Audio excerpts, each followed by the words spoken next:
Սիրելի բարեկամներ, ողջույն, սկսում ենք հեղինակային իմ հաղորդաշարը Status Quo Եվրամեդիա 24-ի եթերում։ Այսօր մենք հյուրընկալել ենք փորձագետ Երևանի Պետական Համալսարանի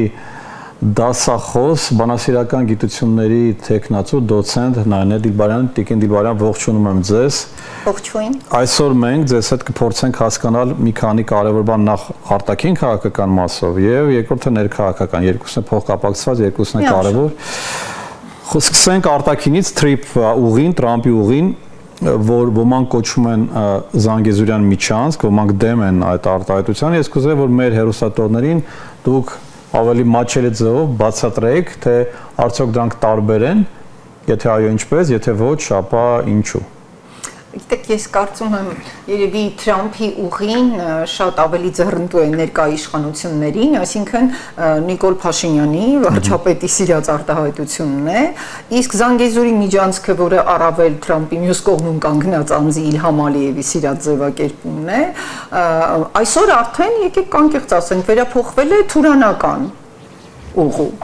Մենք նկատում ենք, որ Թուրքիայի հատկապես վերջերս տեղի ունեցավ թուրքական ժողովուրդների այդ համաժողովը եւ այնտեղ արդեն հնչում էր այդ թուրանական միջանցք արտահայտությունը, այսինքն մենք կարող ենք ասել, որ նույն երևույթին տարբեր այսպես քաղաքական կողմնորոշում ունեցող մարդիկ փորձում են տալ տարբեր անուններ, բայց իրականում, ինչպես Կոնֆուցիոսն էր ասում, բոլոր խառնակությունները եւ պատերազմները սկսում են, երբ անունների բովանդակությունը խառնակվում է։ Իսկ մենք հիմա ունենք ռեալ խառնակում։ Հայաստանի անունը էական չի, էականը բովանդակությունն է։ Բովանդակությունն է, եւ դու երբ խառնակում ես այդ անունը, փորձում նրան կոչել իբրև թե հոմանիշ, այսինքն եթե ձեր հարցին որպես բանասեր մոտենամ, ապա կարելի ասել թվում է թե հոմանիշներ են, չէ՞, Թրամփի ուղի, Զանգեզուրի միջանցք, թուրանական, այսպես միջանցք թուրքական ժողովուրդների, այո, խաղաղության խաչմերուկ, հա, դա իհարկե կարծում եմ հոմանիշ չէ, այլ ցանկություն է։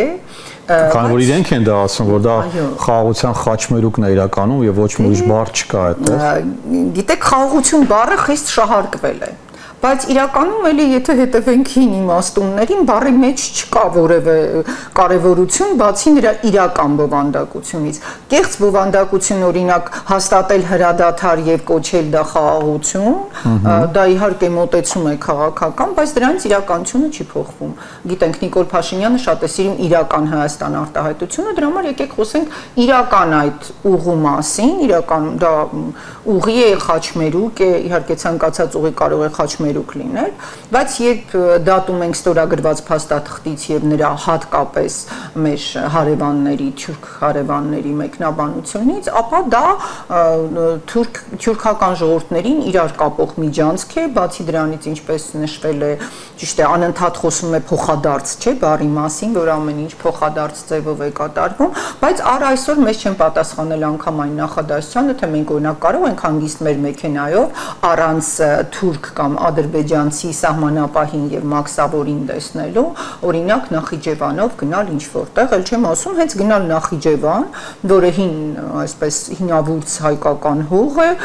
փորձել հասկանալ, թե այնտեղ ինչ է մնացել հայկական հետքից։ Բազա չէ, որ պատասխանը ոչն է։ Դե ես հասկանում եմ, բայց մեզ չեն ուզում այդ ոչն։ Այսինքն ինքը իրենք ավելի շատ ես օրինակ դա կոչել նույնիսկ թունել,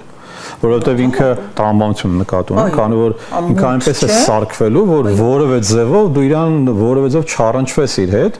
բայց հենց սա է հարցը, արդյոք այդ դեպքում առնչվելը բերում է այլ մտքեր, չէ՞։ Եթե ճանապարհին չի լինելու հայ սահմանապահ, չի լինելու հայ մաքսավոր, ապա դա ինչ ճանապարհ է։ Իհարկե սպեկուլատիվ մոտեցումն այն է, որ մենք քանի դեռ չունենք տեքստը, մենք չգիտենք ինչ են պայմանավորվել, ի վերջո ամերիկյան այդ թրիփ կոչվածը կամ Թրամփի ուղի կոչվածը ինչ է ենթադրում, ամերիկյան ինչ բաղադրիչ պիտի լինի, ինչ վերահսկողություն, որ ընկերություններ լինելու, արդյոք այդ լավ մի կողմ թողնենք անունը, ինչ է դա, ով է, այսինքն մենք Ոմանք համարում են, որ մեղրին տրված է արդեն ամեն ինչ տրված է։ Իհարկե, գիտեք, այդ դժբախտության գուժակները, ես կարծում եմ իրավիճակ առանց այն էլ վատ է, պետք չէ այդպես առավել սրել, միանշանակ է, որ մեղրին տրված չէ եւ մեղրին էլ ենթադրենք մեկ բաժակ ջուր չէ էլի, որ այդպես հանգիստ փոխանցես։ Վտանգները անշուշտ կան, այսինքն պետք չէ երկու ծայրահեղությունների մեջ ընկնել կամ երջանկության եւ հավատալու Արցախի համարել են, մենք այնպես մտածում, որ այնպես մի բաժակ ջուր չի, բայց փաստացի սիրուն սկուտեղի վրա տրվեց։ Տվեցին, բայց տեսեք ինչ գործողություններ դրան հաջորդեցին այդ շրջափակումը եւ այսինքն մենք հիմա ռեալ այսպես հնարավորություն ունենք գոնե դրանից խուսափելու, բայց դրա համար մենք պետք է կարողանանք ճշմարտության երեսին նայել։ Ճշմարտության մասին, որ ասում եք, ես հետևում եմ եւ ձեր քննարկումներին եւ ես իհարկե չեմ մասնակցում վաղուց արդեն երբևէ չեմ մասնակցել թոք-շոուներին եւ այլն, դուք հաճախ եք լինում, անկեղծ ասած չգիտեմ շնորհավորում թե ցավակցեմ, որովհետեւ դա սարսափելի մի հատ փորձառություն է։ Բայց ես նկատում եմ, որ այդպես միանշանակ չի, որ ենթադրենք շատերը համարում են, որ մենք հիմա ընդհանրապես ենթադրենք անվան խնդիր է, բայց բովանդակությունը ձեռնտու չէ։ Դուք էլ ձեր մյուս գործընկերներ, ովքեր մասնակցում են այդ թոք-շոուներում, միշտ դրականն են նշում եւ ձեզ քննադատում են, որ դու թիրախավորվում ես, որովհետեւ եւ կարող են քեզ մեղադրել ալարմիստական չէ տրամադրությունների մեջ, որ այսպես բանդագուշանքներ է տարածում, բայց իրականում ամեն ինչին պետք է նայել նորից կրկնում եմ առանց ավելորդիացմունքի եւ տեսնել, որ այս ուղին Հայաստանին ես ինքս որպես քաղաքացի փորձագետ չեմ տեսնում, թե մեզ ինքը ինչպես է դուրս բերում ապաշրջափակումից։ Կարծում եք դա է խնդիրը։ Եվ ընդհանրապես ես ապաշրջափակված պետություն մեր տարածաշրջանում, բացի մեզանից չեմ տեսնում։ Տեսեք, Վրաստանը ինքը բազմաթիվ ճանապարհներ ունի եւ դեռ ինքն է մեզ համար ճանապարհ հանդիսանում դեպի արտաքին աշխարհ, այսինքն Վրաստանը ընդհանրապես ապաշրջափակման մեջ է։ Ադրբեջանը ոչ մի շրջափակման մեջ չէ, էլի, որ ապաշրջափակվի։ Իհարկե Վրաստանը երկաթուղու խնդիր ունի։ Վրաստանը ունի, բայց գիտեք դրան փոխարեն ինքը ունի այդ իր նավահանգիստները եւ այլն ավտոմոբիլային ճանապարհներ, այսինքն ասել, որ ինքը գերշրջափակված է, իհարկե ոչ, իհարկե անհամեմատելի է, իհարկե, իհարկե ընդհանրենք մեր եւ Վրաստանի այդ անհամեմատելի վիճակներում է, շրջափակվածություն լինել։ Այս պարոնը Ադրբեջանն էլ ումից է շրջափակված։ Արցախի գրավումից հետո ընդհանրապես ամբողջական բռնազավթումից հետո նրանք տեսեք ինչպիսի շինարարություն են այնտեղ ծավալում, այսպես թյուրքական ներդրումներով, դեռ իրենք ներդրում են։ Թյուրքական ներդրողներով էլ, երբ դեռ Արցախը միայն մասամբ էր, ես ձեզ ասեմ, շրջափակման ենթարկված եւ մենք գնում էինք դեպի Արցախ, այնտեղ բազմաթիվ թյուրքական ընկերություններ կային եւ այդ պայթեցումները հատկապես լեռնային հատվածների։ Մի քանիսի հետ անգամ իջել զրուցել ենք, այն ժամանակ դա այնտեղ ռուս սահմանապահ Դա իրենց խնդիրն է ներքին, հիմա թուրքերը կանեն թե ղազախները դա հարցերից կողմ։ Հարազատ եղբայրները դա թողնենք, բայց իրենք էլ ինչ է, պարզապես չէին կարող ուղիղ կապ ունենալ, հա, Նախիջևանի հետ, որը իդեպ էլի, եթե խորանանք պատմության մեջ կամ չխորանանք, արձանագրենք, որ Նախիջևանը իրենց տրվել է որպես պրոտեկտորատ 100 տարով, այդ հայտնի Չարագուշակ Կարսի պայմանագրով 100 տարին լրացել է, իրենք հիմա կուլ են տվել, դուք գիտեք, որ ոչ միայն, տեսեք, Արցախը կրկնեց Նախիջևանի ճակատագիրը, այսպես քայլ առ քայլ։ Հիմա այնտեղ էլի վերստին ինչպես Արցախում, այդպես եւ ինչպես Նախիջևանում հայեր չեն ապրում, Նախիջևանում թերևս նրանք կարողացել են ոչնչացնել մեր ամբողջ մշակութային հետքը, իսկ այնտեղ գիտեք ինչպիսի հուշարձաններ կային։ Միակ շրջափակումը դա էր։ Թուրքիան եւս շրջափակված պետություն չէ, այսինքն մենք պետք է չէ ուզենայինք իսկապես այս պարոնը Տիկին Դիլբարյան նշում է, որ սա մեզ համար հնարավորություն է դուրս գալու հենց այդ Թուրքիա դեպի Ադրբեջանի կողմից պետք է լինի ճանապարհ, այսինքն նա ասում է դե ժամանակ է պետք, արևմտյան գործընկերները Ռուսաստանը համարում են, որ սա ճիշտ գործընթաց է, խաղաղության խաչմերուկ է եւ այլն։ Ինչպես է ստացվում, որ իրենք դա ասում են, պնդում են, մենք թերահավատորեն ենք վերաբերվում, որովհետև մենք չենք վստահում Փաշինյանին, թե ի՞նչն է պատճառը։ Որովհետև մենք չենք վստահում ոչ թե Փաշինյան անձին, այլ նրա կատարած բոլոր գործողություններին։ սկսած այն պահից, ինչ Արցախը Հայաստան էր եւ վերջ, հետո Արցախը դարձավ Ադրբեջան եւ վերջ, հետո Տավուշը, սահմանազատումը, այսինքն այն մարդը, ով ունի իրական փորձ, նրա դատողությունները ավելին համապատասխանում ճշմարտության։ Բացի դրանից, տեսեք, դուք խոսեցիք եվրոպական գործընկերների մասին, ես հենց ճանապարհին որ գալիս եմ, նաև լսում եմ տարբեր փորձագետների, նաև Աշոտյանի այդ հայտարարությունը, որ եվրոպական ընկերությունները բոլորովին չեն շտապում այստեղ ներդրումներ կատարել։ Հայաստանում։ Ոչ, Թրամփի ուղու կառուցման եւ դա ընդհանրապես ներառված չէ այդ ծրագրերում։ Եթե դա այդքան լավ ճանապարհ, Ռուսաստանը, ինչպես տեսնում եք, այո, ինքը եւս չի ուզում չացնել իր հարաբերությունները Թրամփի եւ կարծում նաեւ Նիկոլ Փաշինյանի հետ, հիմա էլ բարելավում են իրենց հարաբերությունները Ադրբեջանի նախագահի հետ, այսօր Ալիևի հետ ունեցած Պուտինի զրույցները դրա մասին են խոսում, բայց մեզ ռեալ ինչ է առաջարկում, մենք Թուրքիայի հետ արդյոք մշակված է այն հայեցակարգը,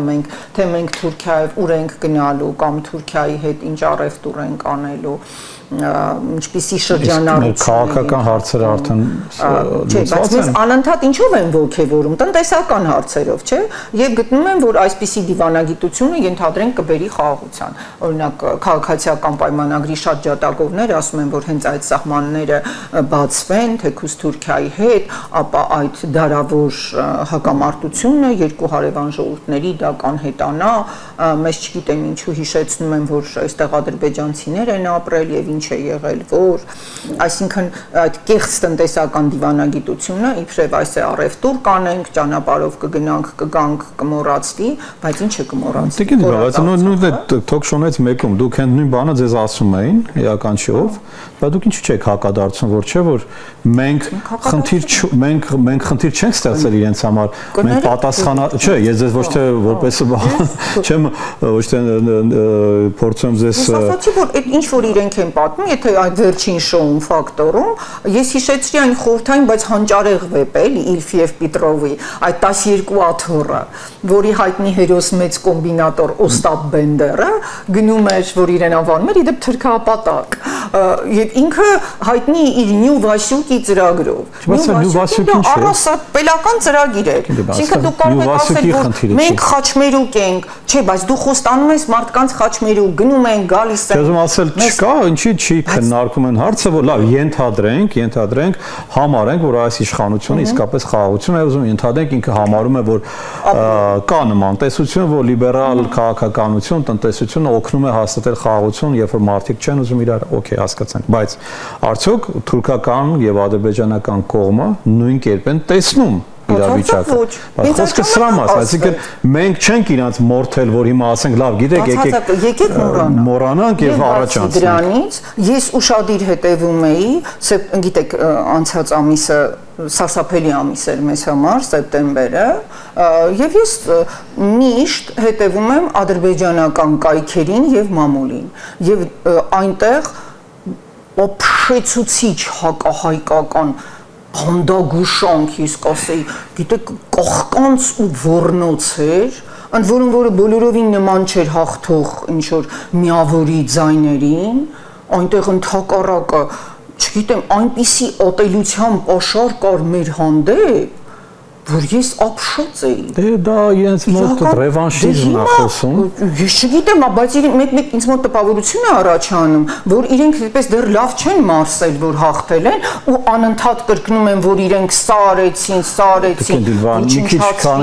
հայերը այսպես են։ Հիմա այդ ժողովուրդը մեզ հետ ինչպես է։ Այդ մարդիկ չեն բավարարված այս արդյունքով։ Այսինքն դա քիչ է իրենց համար։ Իրենք չեն հավատում, որ հասել են իրենց նպատակին։ Ես ուղղակի ցավում եմ, որ Հայաստանը ինչպես ենք իրենց հետ խաղաղություն ստեղծում։ Ես հենց սա եմ ուզում, որ այս կոնցեպտուալ հարցը, երբ որ մեկ հաջորդ անգամ կունենանք նման քննարկում, դրեք այդ կողմից, ասեք շատ լավ, ես համաձայն եմ, որ Թուրքիա լավ լինի, համաձայն եմ, որ Ադրբեջանը, արդյոք իրենք են համաձայն։ Արդյոք ձեր քայլերը, ձեր չէ, այսինքն իրենց քայլերը ճիշտ հաշվարկված են եւ արդյոք իրենք իրակի ես գիտեմ իրենք ինչ են ասում։ Իրենք ասում են դե մենք ուրիշ տարբերակ չունենք։ Դու ինչ ես առաջարկում։ Առաջարկում ես պատերազմ, առաջարկում ես նորից գնալ այդ ամեն ինչը դեմագոգիա։ Պատերազմից։ Դա դասական ամբողջավարությունն է, սնանկություն է։ Ես կարծում ես այդ տիպի հարցադրումներին միշտ պատասխանում, եթե դուք չեք կարողանում ապահովել պետության անվտանգությունը, ուրեմն հեռացեք իշխանությունից։ Այս պարագայում պետք է խոստովանել սեփական անկարողունակությունը։ Տեսեք, պետության անվտանգությունը կառուցված է ռազմական բաղադրիչի վրա, դիվանագիտական բաղադրիչի վրա, քաղաքական, տնտեսական եւ բարոյահոգեբանական։ Այս 5 բաղադրիչներից ոչ մեկի առումով մենք բացարձակապես չունենք առաջընթաց։ Լավ, իմ դասական հարցը, բայց ինչպես է ստացվում, որ շարք կա բավականին մեծ, այդ թվում այն մարդկանց, ում հետ դուք հանդիպում եք, փորձագետներ, ինչ որ հանրային գործիչներ, որոնք չեն տեսնում, որ այդպիսի այդ ձեր ասած բաղադրիչները չեն ապահովում, այդ թվում եւ ընդհակառակը համարում են, որ այն խոսքով մենք ավելի անվտանգ ենք, քան երբևէ, ճիշտ է, մենք գնում ենք դեպի Եվրամիություն, ՆԱՏՕ-ի անդամ ենք դառնում, մենք զենք ենք գնում Հնդկաստանից, մենք զենք ենք գնում Ֆրանսիայից։ Բայց էլ վաղուց տեսել եք, չէ՞, զենք գնելու մասին առասպելները դադարել են։ Գիտեք, իշխանությունը շատ, այսպես ասեմ, բաղձալի է, հատկապես այն անձանց համար, որոնք իրենց կյանքում երևի նշանավորում են միայն այն, թե իրենք կարող են հմեկի եթերով ինչ-որ մտքեր այսպես տարածել կեղծ իրականում մարգարեի կերպարով, ունենալ այսպես տարբեր արտոնություններ, եւ բացի դրանից եկեք չմոռանանք, որ մեր երկիրը չափազանց ներթափանցված է օտարերկրյա տարբեր ծառայությունների այսպես ծրագրերով եւ շատ մարդիկ ցավալիորեն դեռ 2000-ական թվականների սկզբին ես մի հոդված էի գրել, որ Հայաստանը երկիր դրախտավայր է գործակալների համար, այն ժամանակ դա բավական աղմուկ հանեց, հետո ցավոք պարզվեց, որ դա իսկապես դրախտավայր է, այսինքն այստեղ շատ լավ աշխատեցին, գիտեք, ուղեղների լվացումը եւ ընդհանրապես քարոզչական պատերազմը, կարծում եմ, լավ եք պատկերացնում, որքան վտանգավոր է։ Փորձագետները իհարկե նրանք ուղեղների լվացման ոչ թե հետևանքն են, այլ այդ լվացման կազմակերպիչը, այսինքն մենք ցավով պետք է խոստովանենք, որ Հայաստանում հայկական շահը իսկապես պաշտպանող եւ առաջ մղող պաշտոնյաներ մեր իշխանական համակարգում գոյություն չունեն։ Իսկ փորձագիտականում իսկ փորձագետներն էլ ես կարծում եմ նրանց մեծ մասը փորձագետ էլ չէ։ Արդեն ոչ։ Նրանք իհարկե նրանք քարոզիչներ են, խոսող գլխեր։ Այո, դասական պրոպագանդիստներ են, այդ օտար բառով էլ ասեմ, եւ ես համոզված եմ, որ իրենց ասածին էլ բոլորովին չեն։ Մի բան էլ ասեմ, այո, նրանց հետ հանդիպում ենք եւ ենթադրենք եթերից դուրս իրենք շատ հաճախ ասում են բոլորովին այլ խոսքեր։ Եվ բոլորովին այլ մտքեր։ Իհարկե հենց միանում է տեսախցիկը, փոխվում է ամեն ինչ,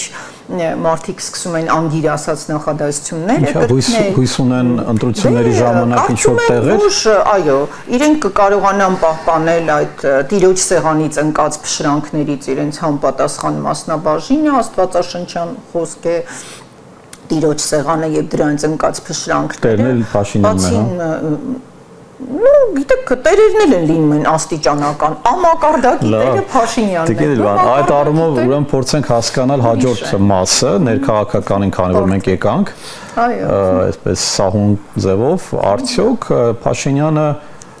ձեզ չունի, թե ունի ռեյտինգ վերընտրվելու, որտեղ երկու իրար հակասող կարծիք կան, մարդիկ, որոնք համոզված են, որ ինքը անկախ ամեն ինչից վերընտրվելու է, տարբեր փաստարկների ելնելով, եւ մարդիկ, որոնք համարում են, որ Փաշինյանի ռեյտինգը հեղինակության շատ ավելի քան ցածր է եւ նա ընդհանրապես վերընտրվելու շանսեր չունի։ Դուք որ թևին եք պատկանում։ Մասամբ ես երևի թևերից ոչ մեկի մեջ չի ուզենա կանգնել, բայց կարող եմ ասել, որ սերտ շփումներ ունենալով եւ սոցիոլոգիական տարբեր հետազոտություններ անցկացնող շրջանակների հետ եւ նաեւ ուղիղ տեղեկատվություն ունենալով, որ այդպիսի հարցումներ կատարում է հենց նաեւ իշխող ուժը, քաղաքացիական պայմանագիրը, ապա նկատելի է մեկ, այսպես կարելի ասել, անբեկանելի ճշմարտություն, որ Նիկոլ Փաշինյանը երբևէ իր գոյության քաղաքական դաշտում իր գոյության ընթացքում այդքան ցածր վարկանիշ չի ունեցել, որքան հիմա։ Եվ դրա ուղիղ ապացույցներից է նաև, տեսեք այն բռնության համակարգի, այդ ռեպրեսիվ էլի բռնաճնշող համակարգի հարձակումները, ցանկացած այլախոհության բոլոր հաստատությունները վերացնել եւ ժողովրդավարության այն իսկ դրսում նրանց մոտ մնացել է մեկ այսպես էլի ցուցիչ, ես նկատի ունեմ Եվրոպան եւ Ամերիկան, որ մենք ժողովրդավարություն ենք, ուզում եմ հիշեցնել, դեռևս խոսում են 10 թվականի այսպես կոչված հեղափոխությունից։ Դուք պատկերացնում եք Հայաստանի արտաքին հետախուզության ծառայության ղեկավարուհին Քրիստինե Գրիգորյանը մի ամիս առաջ այսպես հոգված էր,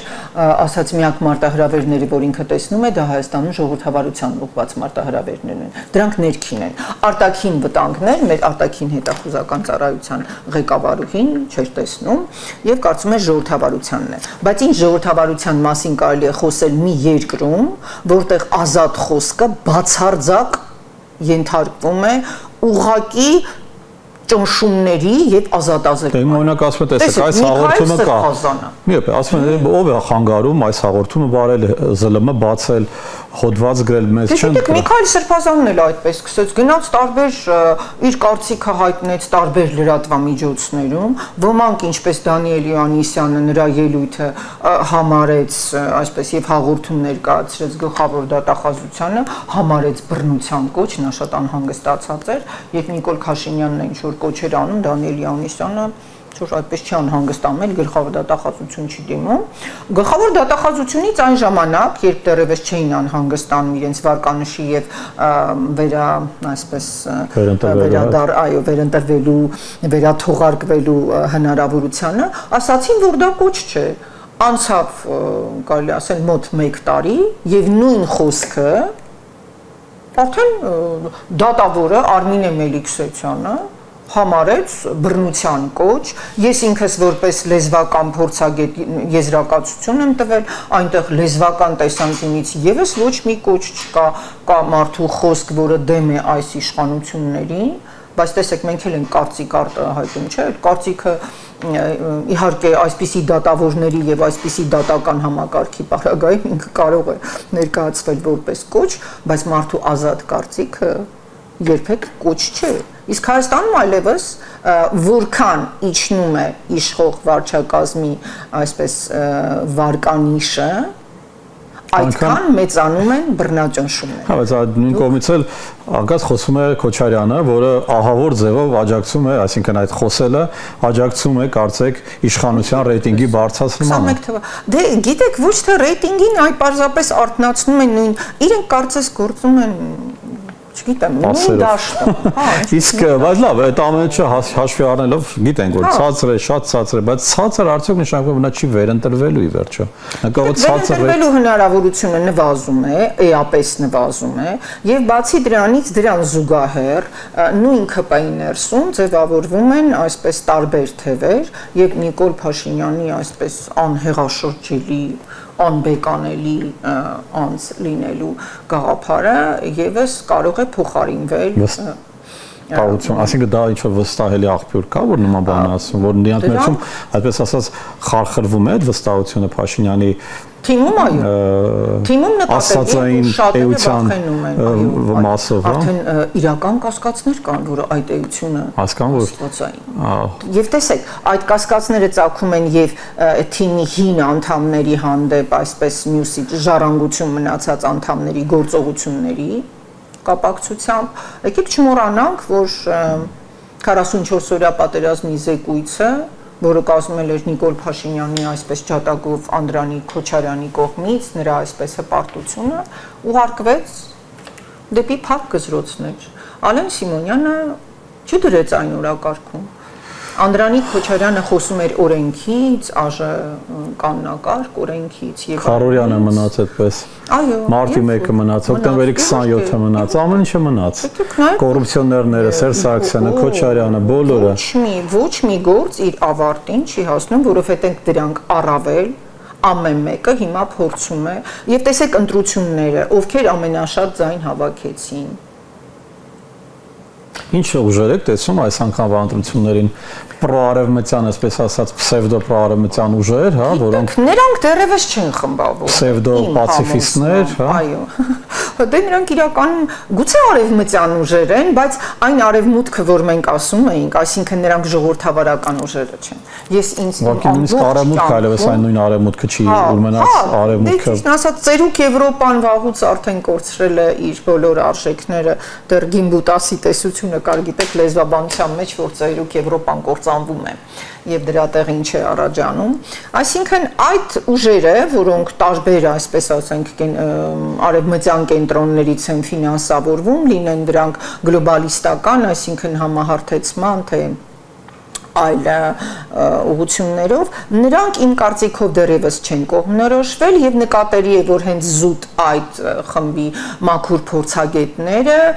հենց նույն այդ հանդիպումներին կարող են հեգնանքով վերաբերել հայ-թուրքական Հայաստան եւ Թուրքիա հարաբերությունների բարելավմանը։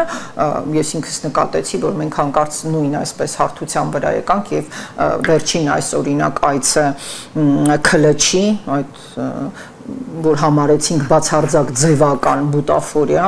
մարդկանց խաբելու համար, որովհետև վերկացավ գնաց, հետո անմիջապես նախապայմանները հնչեցին Թուրքիայի արտգործնախարարը հայտարարեց, որ իրենք երբեք էլ ճանապարհը չեն բացի, քանի Հայաստան-Ադրբեջան այդ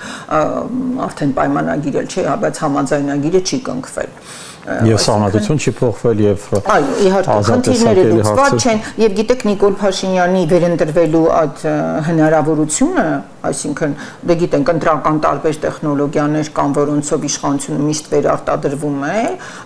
բայց այս պարագայում դա իր համար գրեթե անհնարին է դառնում, որովհետեւ այդ ամենը չեն ների եւ աչք չեն փակի։ Իսկ Թուրքիան էլ չի կնքելու այն բաղձալի, այդտեսեք ասում եք Թրամփի ուղի, վերջը դրա նպատակն այն չէ, որ ամերիկամետներին, որոնք Հայաստանում կան այդպիսի տրամադրություն ունեցողների, համոզեին, որ Ամերիկան մեր թիկունքն է, բայց հետո պարզվեց, որ Ամերիկայի նախագահը, որը այդ ծրագրի այսպես կնքահայրը դարձավ, բայց պարզ է դա իր ծրագիրը չէր, անգամ մեր անունները լավ չի հիշում, մեր աշխարհագրական դիրքը լավ չի պատկերացնում, եւ այնտեղ մենք չենք էլ տեսնում, չէ, ամերիկյան ընկերությունների այդ, չգիտեմ, մրցույթի։ Ինչ որ 145 միլիոնի ներդրում է։ Բայց դա ինչ գումար է։ Դե, ահա, իհարկե հարցը, բայց պետք է հասկանանք, մենք պետք է լոգիստիկան հասկանանք, տեխնիկական, ինչպես է անցկացվում, ինչ գումարներ են պետք, ինչ ժամանակ ընթաց է։ Եթե խնդիրը Ադրբեջանը Թուրքիային միավորելն էր, դա իհարկե կարծում շատ արագ լուծելի եւ դյուրին խնդիր է, բայց դժվար թե դա չէ լինի, ընդհանրենք Հայաստանի համար թիվ 1 խնդիրը։ Տիկին Դիլբարյան, շատ շնորհակալություն։ Շնորհակալություն նաև ձեզ, ելի հեռուստատողներ, որ հետևեցիք մեր այս քննարկմանը, հյուրընկալել ենք փորձագետ եւ դասախոս, դոցենտ, բանասիրական գիտությունների թեկնածու Նայնե Դիլբարյանին։ Հաջողություն ձեզ։